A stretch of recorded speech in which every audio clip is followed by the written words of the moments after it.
გამარჯობა და კეთილი იყოს თქვენი მობრძანება ჩვენს დღევანდელ გარჩევაში. დღეს, ესე იგი, ვხსნით კომპიუტერის კორპუსს, რომ გავიგოთ რა ხდება მის შიგნით. ეს იქნება ერთგვარი გზამკვლევი აბსოლუტური დამწყებთათვის, ჩვენი მისიაა, რომ მარტივად ავხსნათ, რა ძირითადი კომპონენტები მუშაობენ ერთად. დიახ, ზუსტად. წარმოიდგინეთ, რომ სწავლობთ რაღაც ორგანიზმის ანატომიას. თითოეულ ნაწილს, რომელსაც დღეს განვიხილავთ, აქვს თავისი კონკრეტული და, მოდი ვთქვათ, სასიცოცხლოდ მნიშვნელოვანი როლი. მოდი, დავიწყოთ ყველაზე მთავარით. კარგი? მოდი ჩაუღრმავდეთ. დავიწყოთ იმ სამი კომპონენტით, რომლის გარეშეც კომპიუტერი, უბრალოდ მეტალის ყუთია. შეგვიძლია ვუწოდოთ მათ კომპიუტერის, თქვათ, ჩონჩხი, ტვინი და ხანმოკლე მეხსიერება. პირველი ალბათ დედაპლატაა, ხო? ის, რაც ყველაფერს ერთმანეთთან აკავშირებს. კი, დედაპლატა არის ყველაფრის საფუძველი. შეიძლება ითქვას კომპიუტერის ნერვული სისტემა. ის ფიზიკურად აერთებს ყველა სხვა კომპონენტს.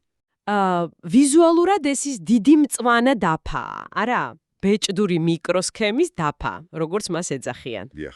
მარტივად რომ ვთქვათ, ეს არის გამტარი ბილიკების, ანუ გზების უზარმაზარი ქსელი, რომელიც სიგნალებს გადასცემს.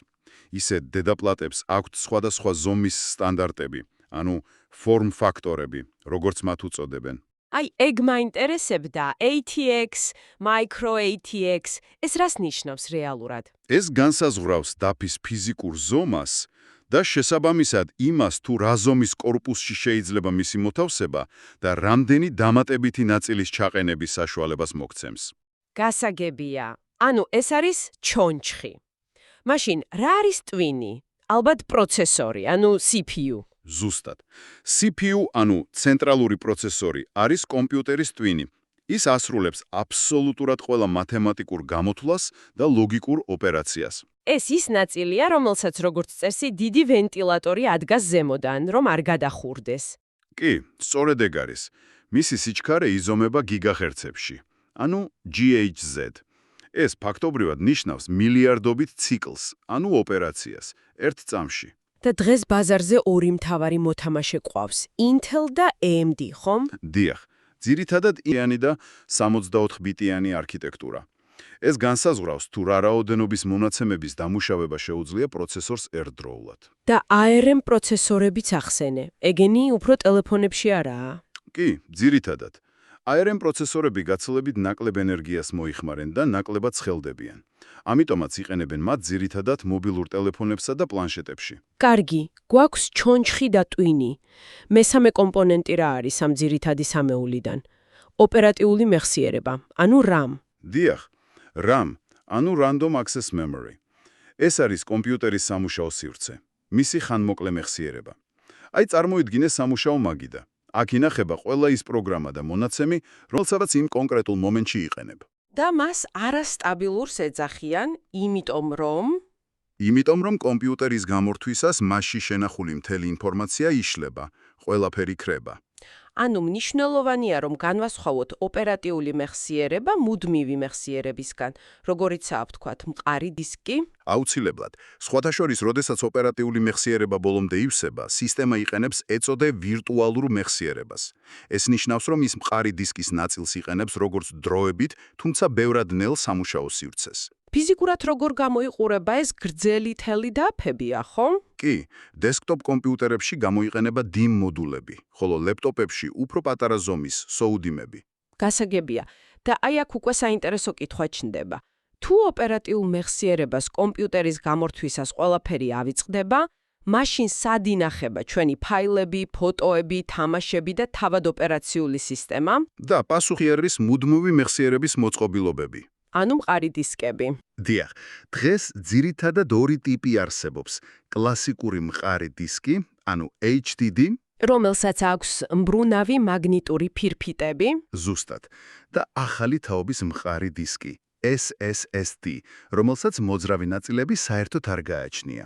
და რა არის მთავარი განსხვავება სისწრაფის გარდა? მთავარი განსხვავება ისაა, რომ HDD მექანიკურია. წარმოიდგინე პატარა ძალიან სწრაფი გრამაფონი. SSD კი ფაქტობრივად ერთი დიდი ფლეშ მეხსიერების ბარათია. ამიტომაც არის ბევრად უფრო სწრაფი, ჩუმი და გამძლე. დიახ, თუმცა გიგაბაიტზე ფასი, როგორც წესი, უფრო მაღალი აქვს, თუმცა ეს სხვაობა სულ უფრო მცირდება. ორივე ტიპის დისკი დედაპლატა სპეციალური SATA კონექტორებით უერთდება. კარგი, მოდი ბარემ მონაცემების საზომ ერთეულებზეც ვთქვათ ორი სიტყვა. ყველას გვსმენია: კილობაიტი, მეგაბაიტი, გიგაბაიტი, ტერაბაიტი. მოდი სწრაფად განმარტოთ. კი ბატონო, მარტივი ანალოგიები დაგვეხმარება. 1 ბაიტი არის დაახლოებით 1 ტექსტურის სიმბოლო, 100. 1 კილობაიტი, ანუ კილობაიტ, ალბათ მოკლე ტექსტური ფაილი. დიახ, 1 მეგაბაიტი, ამო MB, შეიძლება იყოს საშუალო ზომის ფოტოსურათი. 1 გიგაბაიტი, GB, უკვე სრულმეტრაჟიანი ფილმია. და 1 ტერაბაიტი, TB, ეს უკვე უზარმაზარი მონაცემთა ბაზაა, ათასობით ფილმი. მთავარი პრინციპი ისაა, რომ ყოველი მომდევნო ერთეული დაახლოებით 1000 ჯერ დიდია წინაზე. გასაგებია. მოკლედ საბაზისო კომპიუტერს უკვე შეუძლია გამოთვლების შესრულება, მაგრამ იმისთვის, რომ რამე დავინახოთ, გავიგოთ ან ინტერნეტს დაუკავშირდეთ, დამატებითი ნაწილები გვჭირდება. დიახ, აქ შემოდის თამაში გაფართოების ბარათები. დავიწყოთ ვიდეო ბარათით. ვიდეო ბარათი, იგივე ვიდეო დაფა, არის კომპონენტი, რომელიც ქმნის იმ გამოსახულებას, რომელსაც შენს მონიტორზე ხედავ. და განსაკუთრებით მოთამაშეებს და ვიდეო რედაქტორებს სჭირდებათ მძლავრი ვიდეო ბარათები. და საკუთარი მეხსიერებაც კი. მაგრამ ბევრ კომპიუტერს, განსაკუთრებით ლეპტოპებს, ცალკე ვიდეო ბარათი არ აქვს. მართალია. უნდა აღინიშნოს, რომ საბაზისო ამოცანებისთვის ვიდეო დამუშავების ფუნქცია ხშირად ინტეგრირებულია პირდაპირ დედაპლატაში ან თვითონ ცენტრალურ პროცესორში. ეს, რა თქმა უნდა, ზოგავს ადგილს და ამცირებს ღირებულებას. კარგი. შემდეგი არის ქსელის ბარათი, ანუ NIC. ეს გვაძლევს საშუალებას, რომ დაუკავშირდეთ ქსელს, ან კაბელით, ან Wi-Fi-ით. დიახ, დღეს ესეც აუცილებელი კომპონენტია, თუმცა ეს ფუნქციონალიც თითქმის ყოველთვის უკვე ინტეგრირებულია დედაპლატაზე. ანუ ცალკე ყიდვა იშვიათად გვიწევს. ძალიან იშვიათად. ხოლოდ იმ შემთხვევაში, თუ გჭირდება თქვათ უფრო მაღალი სიჩქარე ან რაიმე სპეციფიკური ფუნქცია. კარგი, და ბოლოს, მივედით იქამდე, რომ ყველა ამ ნაწილს სიცოცხლისთვის ორი რამ სჭირდება: ელექტროენერგია და საშუალება, რომ არ გადახურდეს. კვება და გაგრირება. დავიწყოთ კვების ბლოკით, ანუ PSU. ეს ის ვერცხლისფერი ყუთია, საიდანაც ბევრი ფერადი სადენი გამოდის. ზუსტად.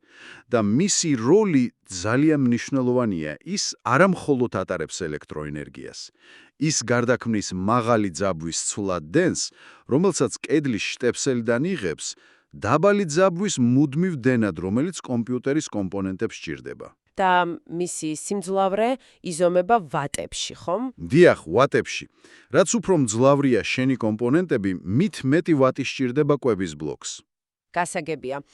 და ბოლოს გაგრილება. ის ზუზუნი, რომელიც ჩემი კომპიუტერიდან მოდის, ძირითადად ვენტილატორების ხმაა. და როგორც ჩანს, ისინი სასიცოცხლოდ მნიშვნელოვანია. აბსოლუტურად. გაგრილების სისტემა საკმაოდ მარტივ პრინციპზე მუშაობს. შემშვევი ვენტილატორები კორპუსში ცივ ჰაერს უშვებენ, გამშვევი ვენტილატორები კი ცხელ ჰაერს გარეთ უბიძგებენ. და ყველაზე მეტად პროცესორი ცხელდება, როგორც ვიცი. კი, პროცესორი ყველაზე მეტ სითბოს გამოიმუშავებს. ამიტომ მას სჭირდება სპეციალური გამაგრილებელი. ეს როგორც წესი შედგება მეტალის რადიატორისგან, ანუ heat sinks, და ზემოდან დამაგრებული ვენტილატორისგან. კარგი, მოდით შევაჯამოთ. ესე იგი, დავიწყეთ ძირითადი სამეულით. დედაპლატა, პროცესორი, ოპერატიული მეხსიერება. შემდეგ გადავედით მუდმივ მეხსიერებაზე, ანუ HDD და SSD დისკებზე. მერე ვისაუბრეთ გაფართოების ბარათებზე, რომლებიც კომპიუტერს აძლევს გრძნობის ორგანოებს, ვიდეოს, ქსელს.